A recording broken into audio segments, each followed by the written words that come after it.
But across the far north of Scotland, a much chillier night, 2 to 5 degrees Celsius quite widely, if not some frost in rural spots. That cloud and rain will continue to steadily progress its way northwards. The Northern Isles, parts of the Highlands are seeing a good amount of sunshine, but we'll start to see those heavy thundery showers pushing into southern England, Wales as we head throughout the day. Some local disruption and flooding is possible. Generally, temperatures will be a notch down compared to Saturday for the southeast, thanks to an increased amounts of cloud, but maybe slightly higher for parts of Scotland and Northern Ireland. Into Monday, this cold front will be swinging its way through. Behind that, we'll see some fresher air filtering in behind it. So still quite muggy and mild ahead of it, but eventually seeing those fresher conditions swing in. But on the cold front itself, again, really quite unsettled with heavy showers, thunderstorms and rain in the mixture, and quite a blustery day for all of us on the whole. There's further unsettled weather as we head throughout the rest of the week as well, and low pressure looks like it will be staying in charge. Enjoy the rest of your evening. Bye-bye. That warm feeling inside. From Boxed Boilers, proud sponsors of weather on GB News.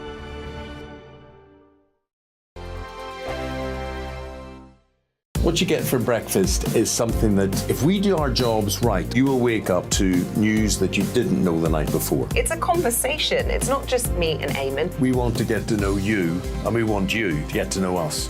From 6, it's Breakfast with Eamon and Isabel. Monday to Thursdays on GB News, Britain's news channel. Westminster is going around in ever-decreasing circles, followed by the media. Britain is broken. How on earth did we get into this mess? But more importantly, how do we get out of it? Join me at 7 p.m, Mondays to Thursdays on Farage, here on GB News. We will have open, rational debate. We've got to work out how Britain moves forward from this. Join us here on GB News, the People's Channel. Britain is watching. When the news happens, it happens here. And really important breaking news. Breaking news this morning. On TV, radio and online, the news starts here on Britain's Newsroom. All the biggest stories and the answers that you need from across the UK and beyond. Join Britain's Newsroom from 9:30 on GB News. The People's Channel, Britain's news channel.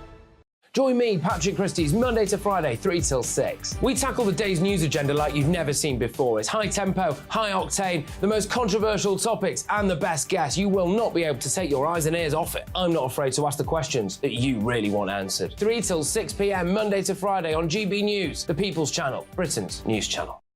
People in Britain, they love free speech, but they also love fair play. I don't care if I'm speaking somebody from a trade union, from the Labour Party, somebody from the SNP. And I think the viewers like to see that actually we can challenge one another, but in a positive way. We think we ask the questions that people want to ask, and often we ask the questions that we wanted to ask in Parliament but never got the chance to ask. So join us every Saturday, 10 a.m. till noon on GB News, Britain's news channel. It's all about family, being in people's living rooms, all the interaction and getting to know who our viewers and listeners are. When I was young, my dad used to say, no, stop arguing. I wanted an outlet that would enable me to give my opinion. People are going through a really hard time right now, and I know that you don't feel like you're being listened to by the establishment. I came to GB News because it's the People's Channel, and I want the audience to have their say on the events of the day. We're dynamic. We do something different. Democracy shows that the wisdom of the nation is in its people. I get to travel to find out what the story is from a personal perspective. The British people aren't fools. We know when we're not being told the full story. We've got to work out how Britain moves forward from this. It's the best country in the world. The establishment had their chance. Now we're here to represent your views. Britain's watching. Britain's watching. Britain's watching.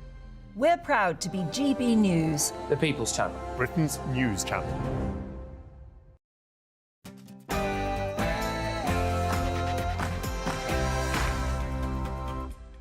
Hello and welcome. This is Calvin's Common Sense Crusade with me, the Reverend Calvin Robinson, on your TV, online and on your wireless.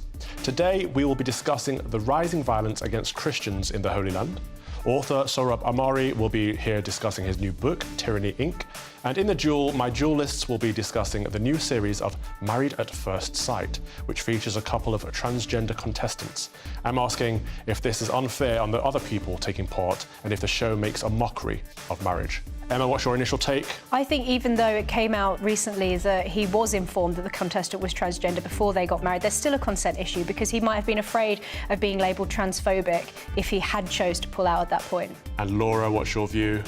I think that the fact that we have a reality TV show about marriage speaks volumes about what marriage actually means in today's society.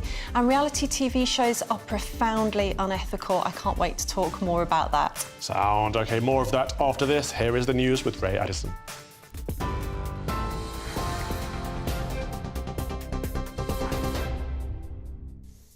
Thank you, Father. Our top stories this hour. The actor and comedian Russell Brand has been accused of rape, sexual assaults and emotional abuse, according to a report in The Times. The alleged incidents against 4 women reportedly took place between 2006 and 2013. That was while he was a presenter on BBC Radio 2, Channel 4 and a Hollywood actor. The identities of the women, who do not know each other, has not been revealed by the paper. In a video posted online last night, Brand preemptively denied criminal allegations and insisted his relationships have always been consensual. Amidst this litany of astonishing, rather baroque attacks are some very serious allegations that I absolutely refute. These allegations pertain to the time when I was working in the mainstream, when I was in the newspapers all the time, when I was in the movies, and as I've written about extensively in my books, I was very, very promiscuous. Now, during that time of promiscuity, the relationships I had were absolutely always consensual. I was always transparent about that then, almost too transparent, and I'm being transparent about it now as well. American XL bully dogs will not be culled. That's despite the Prime Minister's promise to ban the breed by the end of the year. The UK's top vet says an amnesty would be in place for those who already own the animals if they follow certain rules. Similar approach was taken in the 1990s when pit bulls were banned. Well, meanwhile, a man who was arrested in connection with a fatal dog attack in Staffordshire has been released on conditional bail. Ian Price, who was 52, died after he was attacked by 2 dogs believed to be XL bullies. Police say a 30-year-old man from the Lichfield area has been interviewed a number of times and released pending further inquiries. A second teenage boy has been arrested on suspicion of murder after 14-year-old Nathaniel Shani was fatally stabbed in Manchester. 2 boys aged 13 and 14 are now in custody. Police were called to the incident last night on Tavistock Square. In response, Greater Manchester Police imposed a Section 60 order, which temporarily gave them greater stop-and-search powers. Police searching for a missing ex-British soldier have been informed by Ukrainian authorities that they found a body. 36-year-old Daniel Burke from South Manchester was reported missing on the 16th of August. His family had not heard from him and believed that he travelled to Ukraine. Greater Manchester Police is working to carry out a formal identification and bring his remains back to the UK. This is GB News across the UK on TV, in your car on digital radio and on your smart speaker by saying, play GB News. Back now to Father Calvin.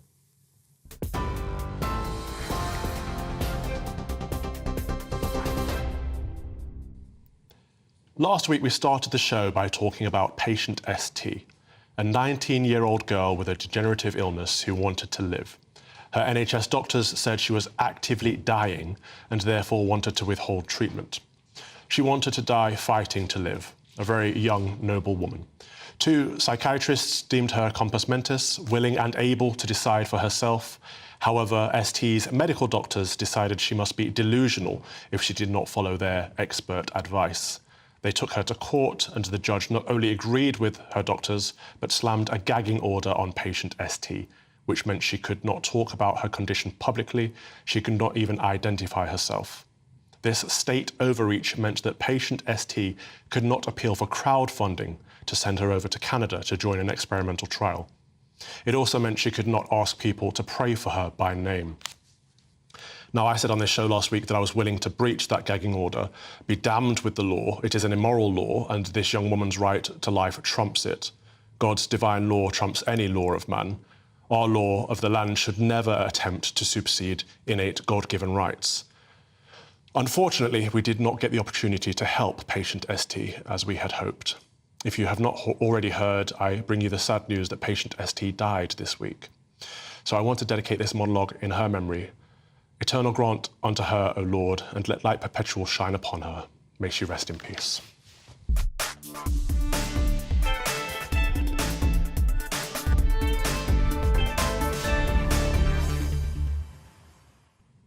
Now, changing pace a little, the Channel 4 show Married at First Sight UK has been in the headlines this week due to the decision to include a transgender contestant for the first time ever.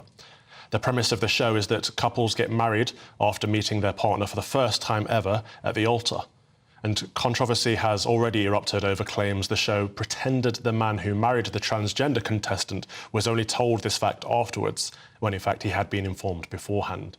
Perhaps more importantly is this kind of stunt making something of a mockery of marriage. Which brings me to this week's duel.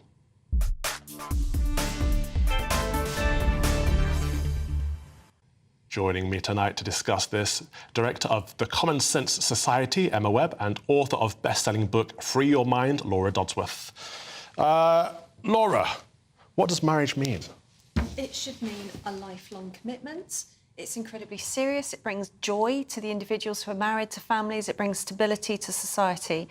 Marriage is the bedrock of a good society. I don't care if I sound old-fashioned, and you know what? I'm actually also divorced, which was a great sadness. I'm engaged to be married again. And some people said, oh, why do you want to get married again? Well, I believe in marriage. Yeah. I think it's really important. So there's something about this whole series which doesn't sit right with me anyway. And I think that a sadness about it is that the reality TV producers and the broadcasters do not care what they do in order to get the ratings and to get the sponsors and to get the advertisers. Yeah. Now, do you know, a number of reality TV stars have sadly committed suicide in recent years. I mean, it's in the tens. It's in the tens. Now, when you go onto a reality TV show, you're supposed to be screened by psychologists and taken care of. And you'll see yesterday, the psychologists on Married at First Sight came out and said, no, hang on, the guy wasn't being duped. He knew that his bride is transgender. So there was a lie there. But what kind of psychologists worth their salt put a man and a transgender, a trans woman into that situation? I mean, if the man rejects her, everyone will say he's a transphobe. And the trans woman is going to get a mixture of support and backlash. You know, they're going to be very vulnerable. And I think that the whole premise of the show in that sense is profoundly unethical, as well as undermining what marriage is all about. Yeah, I hadn't heard of the show until you, thank you for raising the topic, by the way, until you brought this to my attention. I think reality TV is the lowest common denominator rubbish that we get hooked on, and it's rotting our brains. You know, grandmas used to say, don't watch television, it rots your brain. This is the exact kind of thing they were talking about. Emma, what does marriage mean to you?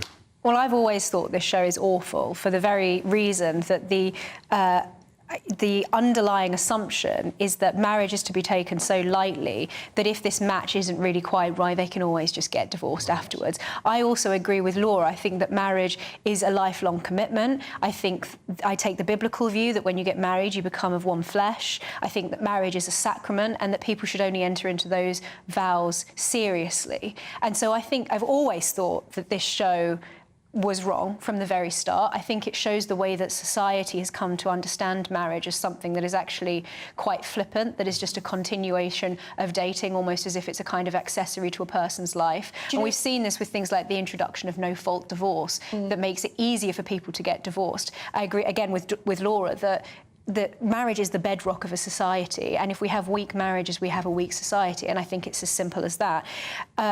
But I do want to say that in relation to this, as I mentioned in the introduction a moment ago, that even though this has now come out as being, you know, the show duped its audience, which is put a question mark above that anyway, whether it's right for them to have done that, because it implies almost that it's almost like it's trying to send the message to its audience that it's okay for people to a man and a woman to get married to each other without the man knowing that that his bride is transgender, regardless of whether they informed him beforehand. You can easily imagine a situation where, after having taken the first steps in the process for the show, he was informed that the bride was a transgender woman, and then felt that he wasn't able to back out. This is the important part. So we want to get to the meat and veg, which is the idea of can you consent to marrying someone who is not. You're disgusting. No, you know, Calvin, you can't consent before we get to that, I do want having sex with somebody without knowing. I want to clarify that marriage is an indissoluble union between one man and one woman under the eyes of God. I want to get to that point first before we go to the trans bit, because you cannot consent to something that is not marriage if you don't know who the other person is. If you don't know if that person is a man or a woman, it won't be marriage. Of course not. I mean, just to say they don't actually get legally married in the show. Oh, but in a way that's... I don't think so. But in a way, that's also another layer of deception. Everything about this is deceptive. Now, there was a woman called Gail Newland several years ago who dated and had sex with a woman and pretended she was a man. So she apparently made the other woman wear blindfolds and used a prosthetic. How is that not rape? She got a custodial sentence. Right. You cannot pretend to be someone that you're not. It's fraudulent. Yes. So while they're now saying, but it wasn't the original PR behind the show, they're now saying, oh, the groom was forewarned. It's encouraging this idea of deception, and people need to be really careful about that, because it's fraudulent. You have to be clear about who you're dating. It's basic honesty. And the idea that you can enter a marriage, even this kind of reality TV fake marriage, without knowing someone's sex, it's really disturbing. I also find it interesting that a lot of people who would describe themselves as progressive talk a lot about rape culture, but don't recognise that Channel 4 promoting this message through the show by duping people. And if this hadn't come out later, they would probably never have said anything about it, never explained to the audience that he had, in fact, been informed in advance. That they make a song and dance about rape culture, but that they don't recognise that there's a very obvious issue of consent here. I mean, we've just heard this news about Russell Brand. That's also going to be on Channel 4 this evening. So it's a mystery to me that whoever makes the editorial decisions doesn't seem to see that this kind of thing is such a problem. But it's all about ratings. And if you think about the reality TV stars who have sadly taken their lives after the trauma of not being prepared for being in the spotlight. I mean, you can't say suicide is one single cause, it's multifactorial, and yet we know there's a problem. We're talking about death by ratings. They really don't care. The people taking part in the show are exploited. Everybody watching is being exploited too. And the best way to beat this is simply don't watch. No, but I think that there's a bad vibe over at that channel, actually. You know, the last time I got stitched up on TV, it was on that channel. And in fact, after that, the last time I did a documentary, they clipped my answers from different questions and put them onto alternative questions to make it look like I was saying something I wasn't. That whole channel is a scam, which is why I'm taking everything they say with a pinch of salt around this Russell Brand situation, because I think it's so convenient that, you know, the guy has 6 million viewers on his channel, which is more than Channel 4 and The Times put together. It's really, really convenient that the establishment wants to take this man down. So I think innocent until proven guilty is very, very important in this case. Well, it should always be that case. I mean, I haven't read the article, I haven't seen the programme, obviously. However, there aren't any charges. And we're talking about old cases. It seems so unfair to blacken somebody's name without... Trial by media. ...charges. It's trial by mob, trial by media.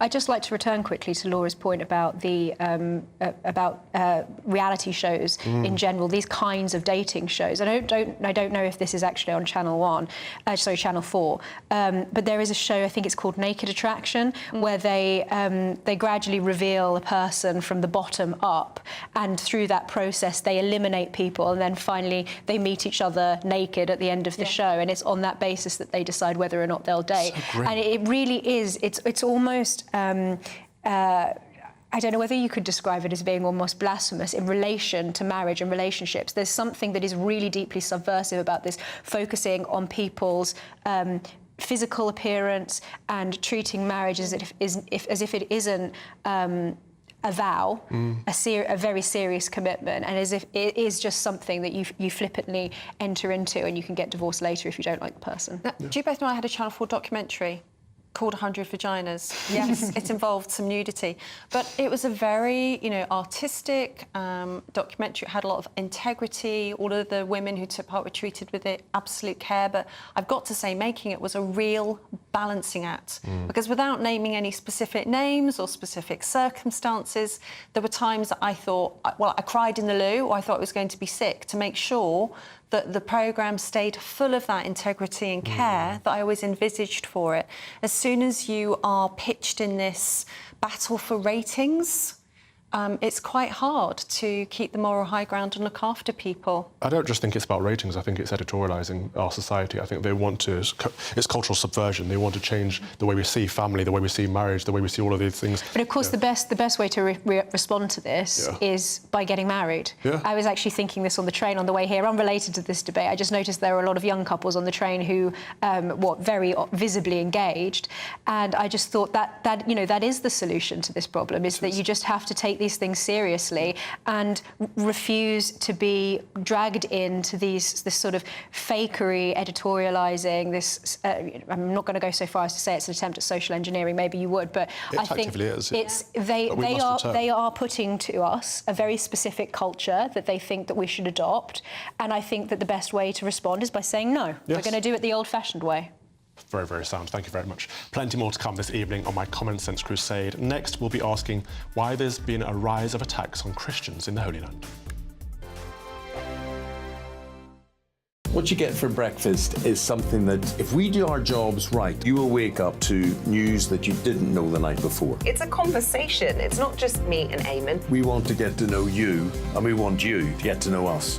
From 6, it's Breakfast with Eamon and Isabel. Monday to Thursdays on GBNews, Britain's news channel. Westminster is going around in ever-decreasing circles, followed by the media. Britain is broken. How on earth did we get into this mess? But more importantly, how do we get out of it? Join me at 7 p.m, Mondays to Thursdays on Farage, here on GB News. We will have open, rational debate. We've got to work out how Britain moves forward from this. Join us here on GB News, the People's Channel. Britain is watching.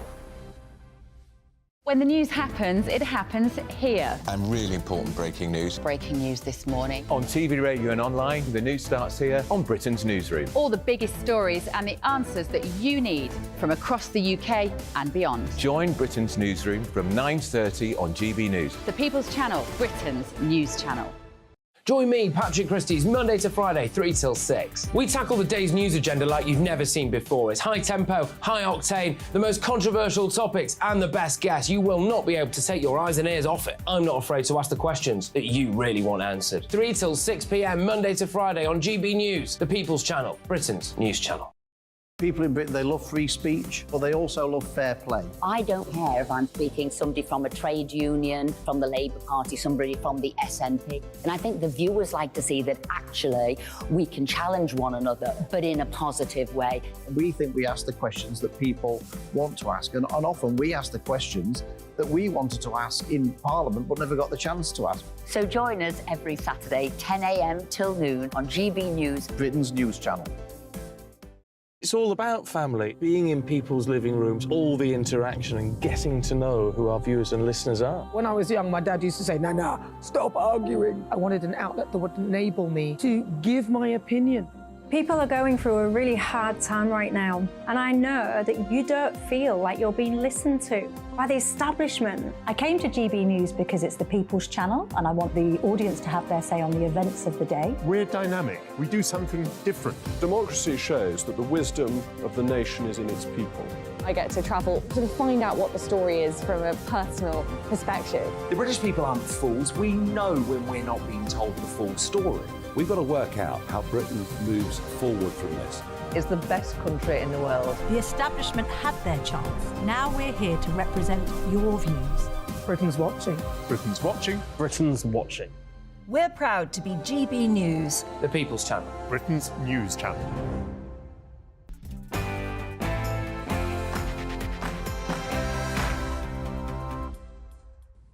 Welcome back to the Common Sense Crusade with me, the Reverend Calvin Robinson, on your TV, online and on your wireless. The issue of religion and violence has returned to the news agenda. Christians in the Holy Land say they're under attack as Israeli-Palestinian violence soars in the region amid claims Israel's right-wing government has fostered a culture of impunity. The Reverend Aaron Aimi is the deacon of Christ Church in Jerusalem's Old City and a representative of the International Christian Embassy. He joins me now. Reverend Aaron, thank you so much for joining me. It's good to see you again. Could you just start off by giving us a rundown of what's actually happening out there? Well, shalom from Jerusalem, and happy Jewish New Year. Great to see you again. The Middle East has never been a stranger, unfortunately, to religious intolerance or violence. It's also been home to blessings and faith and hope.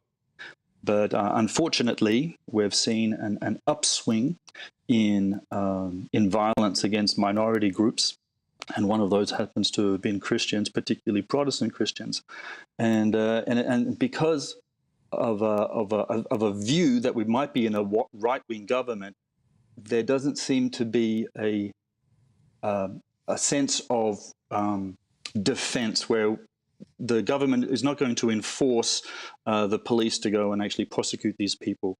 And so these minority groups find themselves actually quite powerless. They're very small in number. The Protestant community is less than probably 6,000 in Israel, so tiny little group. But we've had cemeteries vandalized and smashed. Gatherings have been they've been well, let's take a look. Aaron. Violent activity. We've got some clips we can take a look of what's been going on actually. If we can go to that now, that'd be great. So we can clearly see there's a Christian woman here being hounded in Israel by a group of Jews, and these children end up spitting at her, throwing water at bottles at her, and kicking her. Yes, unfortunately, this comes from bad shepherds. Their leadership should be teaching them the actual institutes of the Torah, but they're actually supposed to be kind and generous and a light to the nations, and this certainly isn't that way, unfortunately. But what worries me is the increasing amount of these clips that I'm seeing popping up on social media at the moment. We've got another couple of short clips here. I just want to show our audience because go on. Here we go. Thank you. I want to hear what this guy's got to say. We don't do anything illegal. You cannot take us to jail. If you are not involved, please go. Shalom, my friend. We bless you. You're in my country. You come to the United States, you can say whatever you want to say.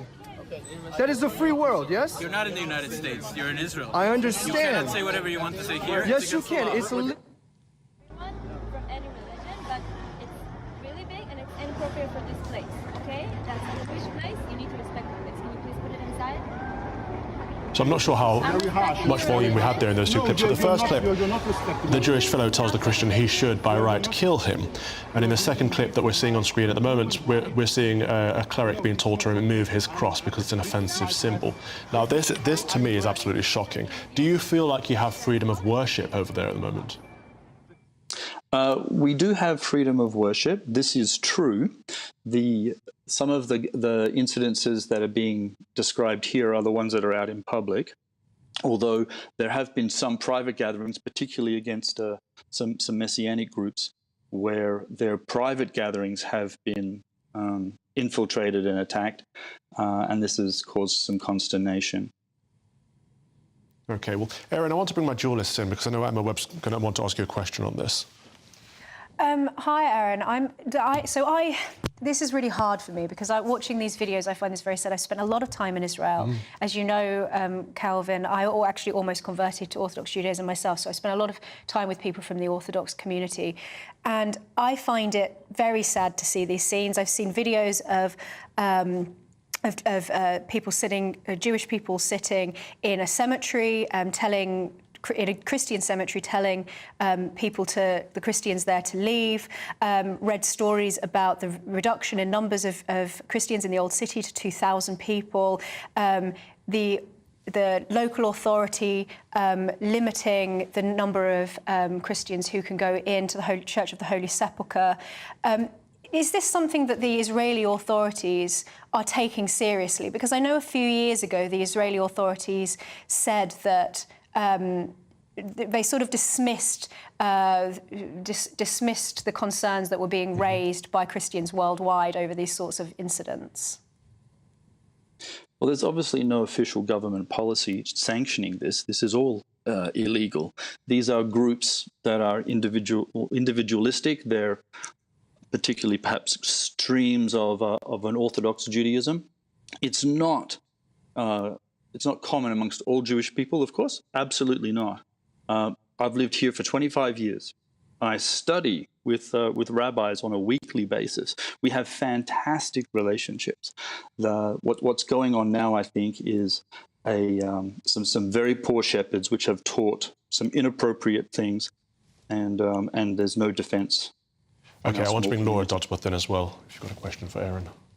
Yes, I just want to say that although the bill to halt the punishment of that the bill to punish Christians who proselytise has been halted, is it in fact that the demand for that kind of law is so strong on the ground that it's almost like it's operating de facto?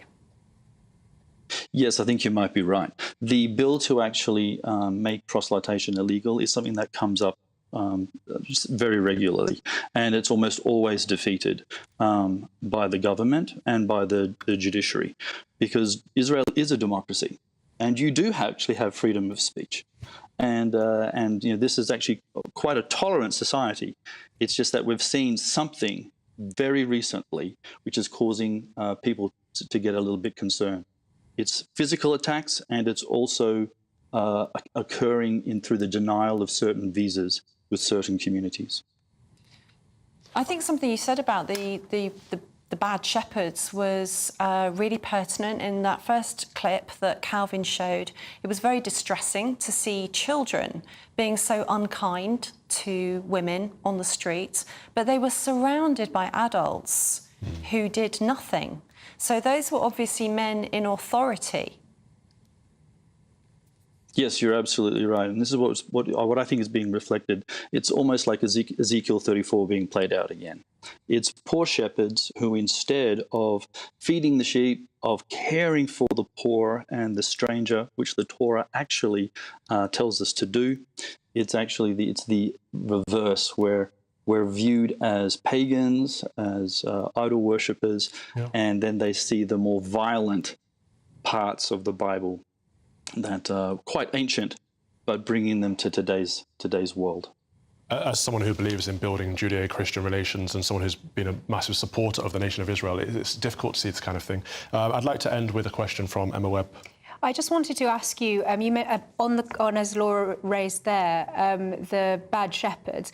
I've seen reports that this tends to be young yeshiva students. In your experience, does it tend to be those aged around 15 to 16 who might be, and I would say from my experience of the Orthodox Jewish community, this is very much an exception, unusually being encouraged to want to sort of drive Christians out of the Holy Land, perhaps? I think you're right. It's definitely immaturity, because the mature rabbis, the ones who are older, mature, who have probably had Christian friends for quite some time, don't agree with this at all. And they certainly would not be teaching their young and their flock to do this. This could be young, immature, and actually probably poorly trained yeshiva students, in my opinion. I think Israel needs friends. And when you hurt your friends, then sometimes they stop becoming your friends. And in a world that's where you're surrounded by people who are not your friends, you need all the friends you can get. So this is, I think, short-sightedness. Sage words of wisdom there. Thank you very much. That was the Reverend Aaron Imey from the International Christian Embassy in Jerusalem. Thank you for your time today. Plenty more to come this evening on my Common Sense Crusade. Next, author Sohrab Ahmari will be joining us to discuss his new book, Tyranny, Inc. Before that, here's the weather. A brighter outlook with Boxed Solar. Proud sponsors of weather on GB News. Hello there, good evening. I'm Jonathan Vaughtry, here with your latest GB News weather forecast provided by the Met Office. There's increasing threats of some heavy and thundery showers as we move into the second half of the weekend. For Saturday evening, though, generally lighter showers on the cards for southwest England, Wales, generally pushing towards Northern Ireland into the early hours of Sunday morning. The cloud building across the southern two-thirds of the UK, so it will be a relatively mild night here, particularly across the far south of England, high teens holding up, but across the far north of Scotland, a much chillier night, 2 to 5 degrees Celsius quite widely, if not some frost in rural spots. That cloud and rain will continue to steadily progress its way northwards. The Northern Isles, parts of the Highlands are seeing a good amount of sunshine, but we'll start to see those heavy thundery showers pushing into southern England, Wales as we head throughout the day. Some local disruption and flooding is possible. Generally, temperatures will be a notch down compared to Saturday for the southeast, thanks to an increased amounts of cloud, but maybe slightly higher for parts of Scotland and Northern Ireland. Into Monday, this cold front will be swinging its way through. Behind that, we'll see some fresher air filtering in behind it. So still quite muggy and mild ahead of it, but eventually seeing those fresher conditions swing in. But on the cold front itself, again, really quite unsettled with heavy showers, thunderstorms and rain in the mixture, and quite a blustery day for all of us on the whole. There's further unsettled weather as we head throughout the rest of the week as well, and low pressure looks like it will be staying in charge. So enjoy the rest of your evening. Bye-bye. A brighter outlook with Boxed Solar. Proud sponsors of weather on GB News.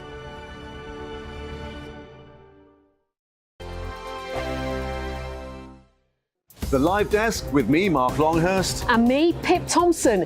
It's here Monday to Friday on GB News. From midday, we'll bring you the news as it breaks, whenever it's happening and wherever it's happening, from across the UK and around the world. Refreshing, feisty, but with a bit of fun too. If it matters to you, we'll have it covered on TV, radio and online. Join the Live Desk on GB News, the People's Channel, Britain's news channel. So Jubes and Kerr, we tackle the issues of the day with real robust debate, both sides of the fence, battling it out with me in the middle with my forthright opinions and views. And often really interesting things happen because you start with a position and then by the end of the debate you find actually, well, I might not have thought about that one. What we need in this country is 2 new political parties. You should maybe think about doing a 2024 calendar. I'm Michelle Dewberry and I'm keeping you company right through until 7 o'clock this evening. GB News, the People's Channel, Britain's watching. Monday to Thursday, 9 p.m. till 11 p.m. Join me, Dan Wootton, for 2 hours packed full of unfiltered opinions, unique takes, and fiery debates. I guarantee you blockbuster guests and exclusive reporting with no spin, no bias, no censorship. I think there is a culture of collusion, quite frankly. And no reason to go to bed. That's Dan Wootton tonight on TV, radio, and online. Monday to Thursday from 9 p.m. till 11 p.m. only on GB News, Britain's news channel. In a world of dull and predictable radio and TV shows. Oh, hi. On Mark Dolan tonight, we've got big guests. We drill into the big stories of the day. The show adds up to a brilliant listening and viewing experience. Mark Dolan Tonight is the most entertaining current affairs show ever, and that's a fact. That's Mark Dolan Tonight, Friday, Saturday and Sunday from 9. Only on GB News, Britain's news channel. Like all families, we have arguments every now and then, but actually we agree on what the mission of GB News is, and that's the most fundamentally important thing. GB News provides the kind of platform that lets all voices be heard. We don't hold back. We're free to say what we really think. Just because some people who live in a tiny little Westminster bubble think that their particular story is important, that's not the most important story for me. And often they will be difficult stories, stories that you won't find on the establishment media. Because what people think in the north of England may be very different to what they're thinking in the home counties. We're going to carry on telling the world what life is really like for households up and down the UK. We love to be in your car, in your kitchen as you're having your breakfast. Whatever you're doing, you are part of the show. If it matters to you, it matters to us. Britain's watching. Britain's watching. Britain's watching. We're proud to be GB News, the People's Channel, Britain's news channel.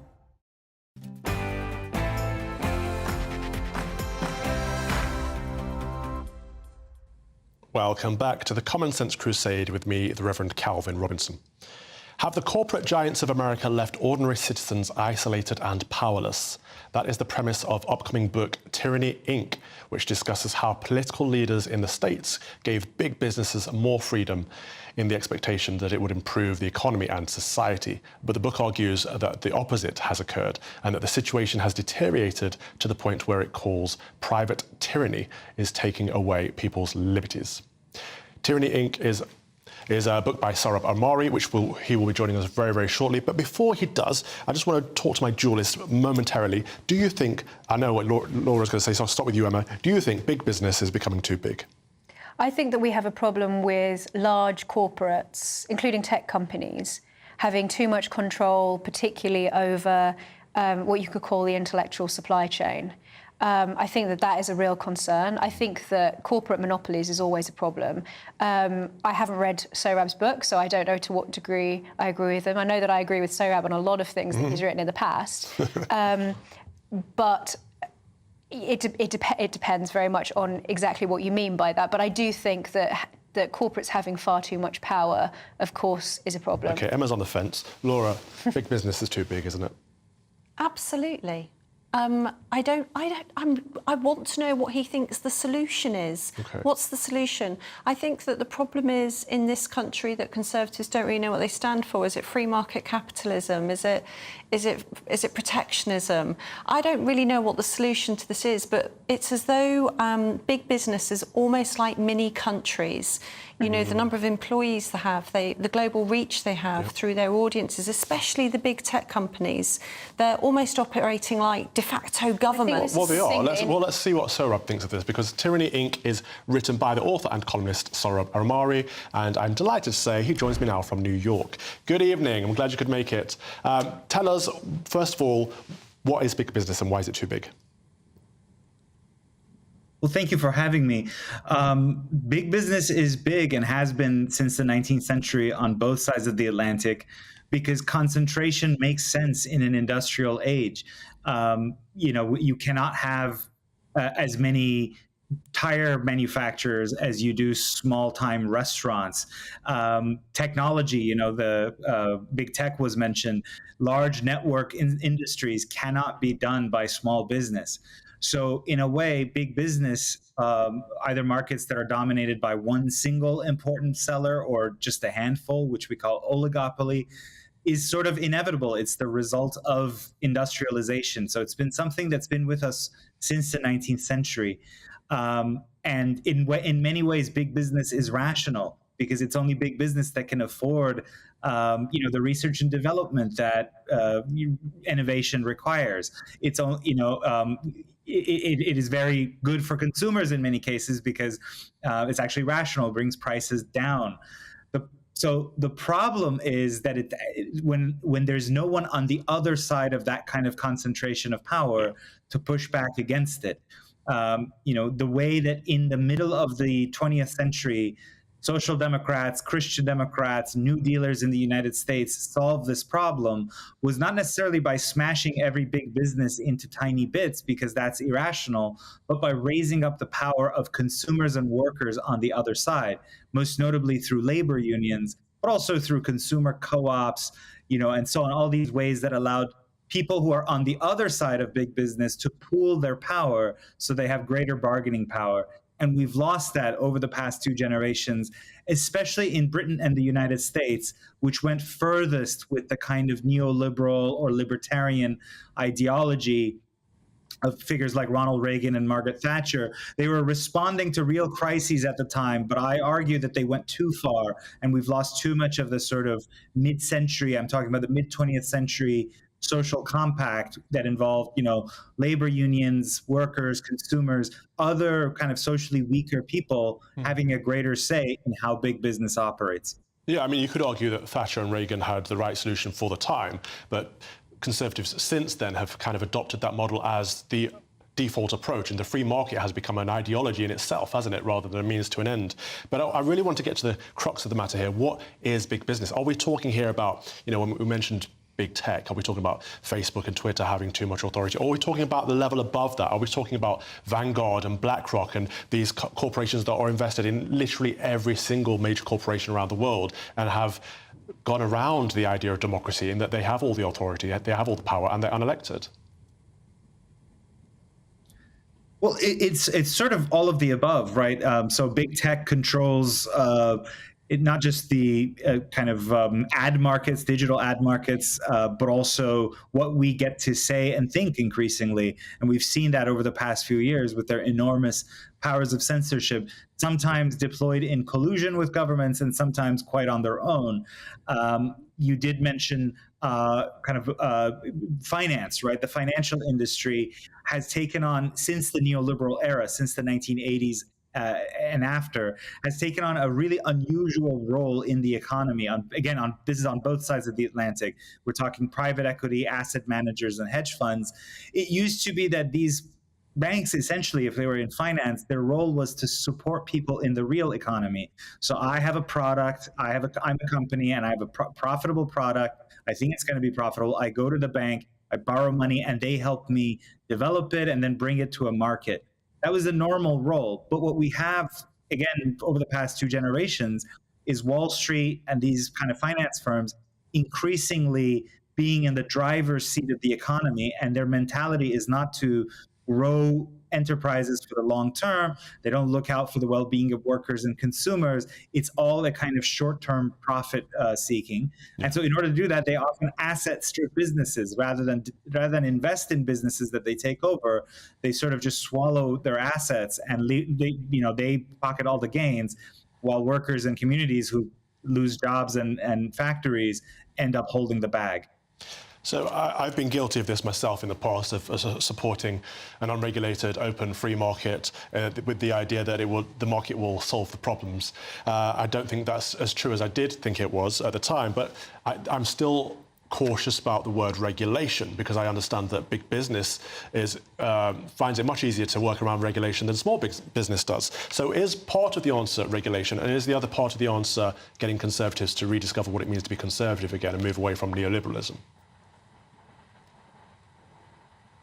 Regulation is part of the answer, and in a way it's inevitable, especially not so much in Britain, but here in the United States, you still have people on the right who are really, really doctrinaire libertarians, and they say things like we should abolish the administrative state or the regulatory state. Well, I'm sorry, but I invite those people to take the first flights after we get rid of the government agency that oversees flights. It's called the Federal Aviation Administration, or to eat the first can of canned food once we've abolished, the Food and Drug Administration. So complex economies require complex regulation, because lawmakers, whether it's Parliament in Britain or Congress in the United States, cannot make laws detailed and granular enough to deal with the complexities of a complex society and economy. So regulation is a part of it. So for example, people wonder, why is it that we're constantly facing canceled flights and delays? It didn't used to be. Every day you take a flight, it seems like it got worse than the last time. Well, it's because airlines, certainly in the United States, used to be a regulated industry. You had all sorts of mechanisms that kept everything stable and looked out for the consumer. That's been gotten rid of, and so consumers are worse off. So regulation is part of it. And the bigger part of it is, you're right, that conservatives have to recognize that, and people in the 19th century, figures like Disraeli understood this, that, the market is a good thing, it's a tool, but it's not the be-all, end-all. And we have to have a social vision of what is the good society that we seek after. And then, markets can play a role. They can often efficiently allocate goods, services, and capital, and that's all fine. But sometimes there can be market failure. Sometimes a certain market can be cornered in an unjust way, to the detriment of competitors and to the detriment of consumers and workers.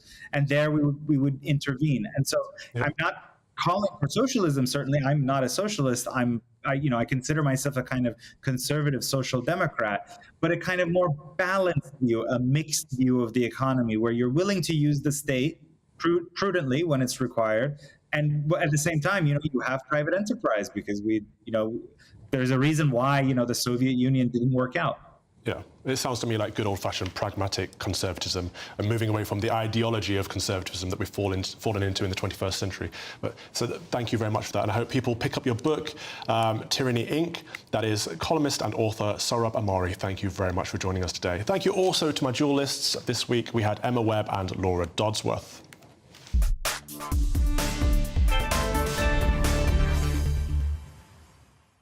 Before we take a final break, let's have a look at what you guys have had to say about today's topics. Lucreza says, Married at First Sight should never have been commissioned anyway. Rubbish show, rubbish idea, but this new series sounds like a desperate cry for attention. Isn't that always what happens with these reality TV shows? They start off with something and they have to get more and more extreme in order to keep getting views. It's just ridiculous. Mark says it's wrong, but it does sound entertaining. Mark, you're part of the problem, mate. And on so-called Christophobia in Israel, Charlie says, Netanyahu's government is emboldening people to do this. They feel protected. The political atmosphere seemingly justifies or at least tolerates these actions against Christians. We do need to see someone clamping down on it, that's for sure, Charlie. Meanwhile, Andre is enjoying my guests tonight. Laura and Emma on the same show. What a treat for the ears and the eyes. Now, always, can people please just comment on my guests on how good they are and how well they articulate their arguments? You don't have to always speak about how they look. I'll take both compliments. Me too. Anyway, thank you to all of your comments this evening. I do appreciate it. Please keep them coming in. Coming up in the final part of my Common Sense Crusade this week, we'll be speaking to Dr. Gavin Ashenden on the situation in the US, where a prominent bishop is refusing to resign after criticising the Pope. Monday to Thursday nights on GB News. At 6, it's Dubes & Co. 7 o'clock, Farage. At 8, join Jacob Rees-Mogg. And at 9, Dan Wootton Tonight, followed by Headliners. On TV, radio and online. This is GB News. Now then, Lee Anderson here. Join me on GB News on my show, The Real World, every Friday at 7 p.m. I'm not eating bloody cat. Are you Delicious. mental? Open your mouth. OK, here comes a train. Reminds me of the scene in Singing in the Rain. Adam, is that a good one? Whoa! Join me at 7 on GB News, Britain's news channel. Join me, Camilla Tominey, on Sunday mornings from 9:30, taking the politicians to task and breaking out of SW1 to see how their decisions are affecting you across the UK. Bursting the Westminster bubble every Sunday morning, only on GB News, the People's Channel. Britain's watching. Join us every night on GB News at 11 p.m. for Headliners, which is 3 top comedians going through the next day's news stories, which is exactly what you need, because when the establishment has gone crazy, you need some craziness to make sense of it. So join us 11 p.m. every night on GB News, the People's Channel, Britain's news channel. I'm Andrew Doyle. Join me at 7 o'clock every Sunday night for Free Speech Nation, the show where I tackle the week's biggest stories in politics and current affairs with the help of my 2 comedian panellists and a variety of special guests. Free Speech Nation, Sunday nights from 7 on GB News, the People's Channel, Britain's news channel. Every Sunday from 11, join Michael Portillo. There'll be topical discussion, looking at the week before and the week to come. So kick back and relax at 11 a.m. on Sundays on GB News with me, Michael Portillo. GB News, the People's Channel, Britain's news channel. I joined GB News because I was sick and tired of not hearing my views being represented, not just mine, but so many people that I knew and spoke to. I just couldn't get my voice out there. I couldn't say anything. I couldn't do anything. Whatever the narrative was, I kind of had to follow it. GB News is there to provide a voice for those who have been ignored by the establishment media. We think different things, we've got a different style. GB News is here to be optimistic and positive about the future. It's real kind of dynamic and flowing, with the audience very much at the heart of it, like a big family. Here at GB News, we talk about the things that matter to you. Hearing the voices from right across our towns and cities, especially our towns. All sides of the argument represented with a heavy dose of opinion. We're on a mission here to make a difference. And the GB News family really is here for you, and whatever time of day you can watch or listen. Britain's watching. Britain's watching. We're proud to be GB News, the People's Channel, Britain's news channel.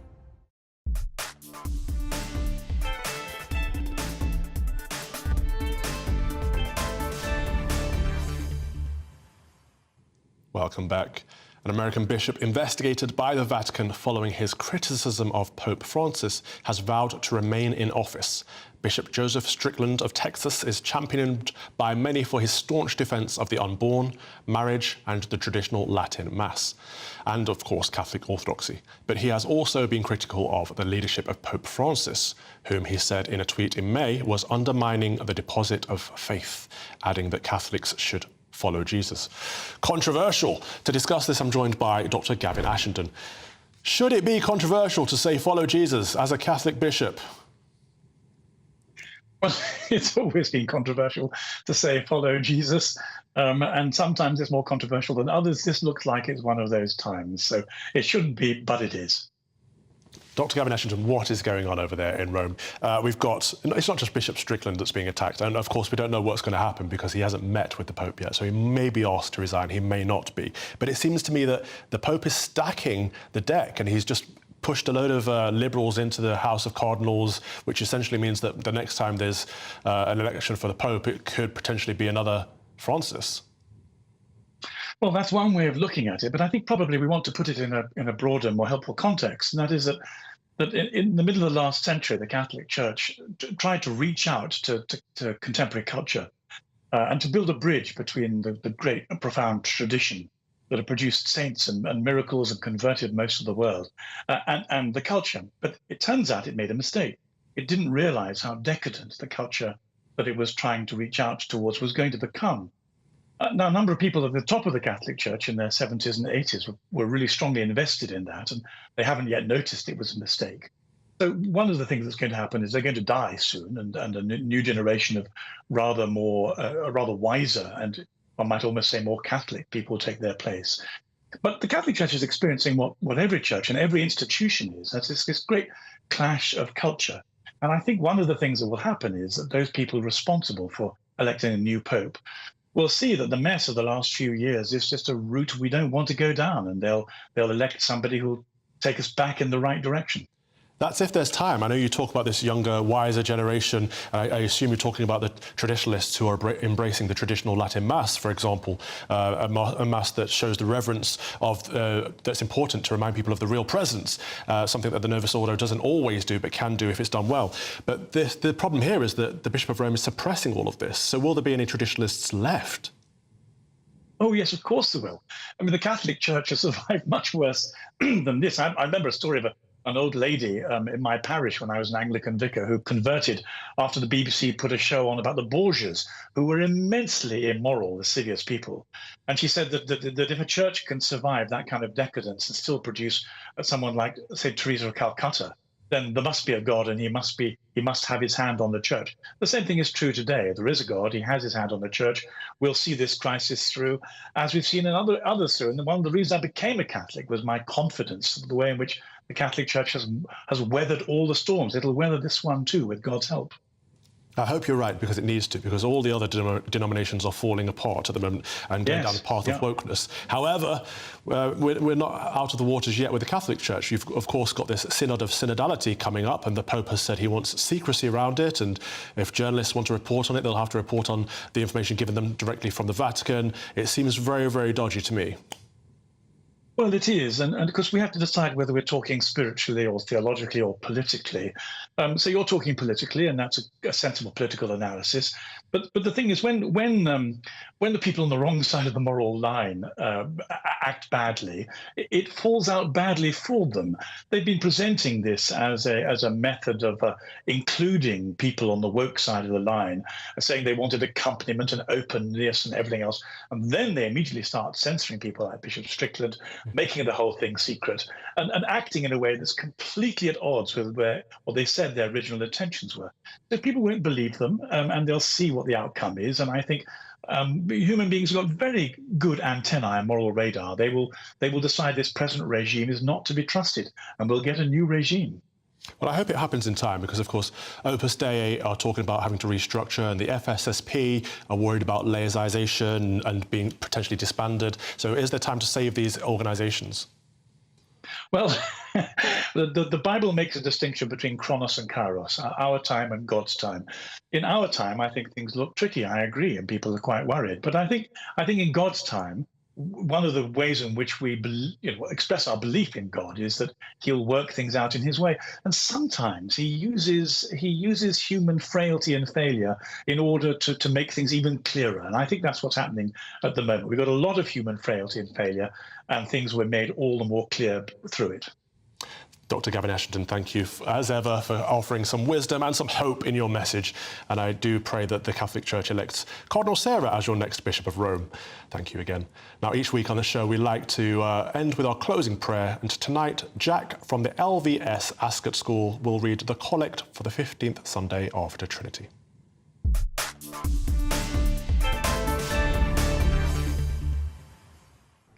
Keep, we beseech thee, O Lord, thy church with thy perpetual mercy, and because the frailty of man without thee cannot but fall, keep us ever by thy help from all things hurtful, and lead us to all things profitable to our salvation.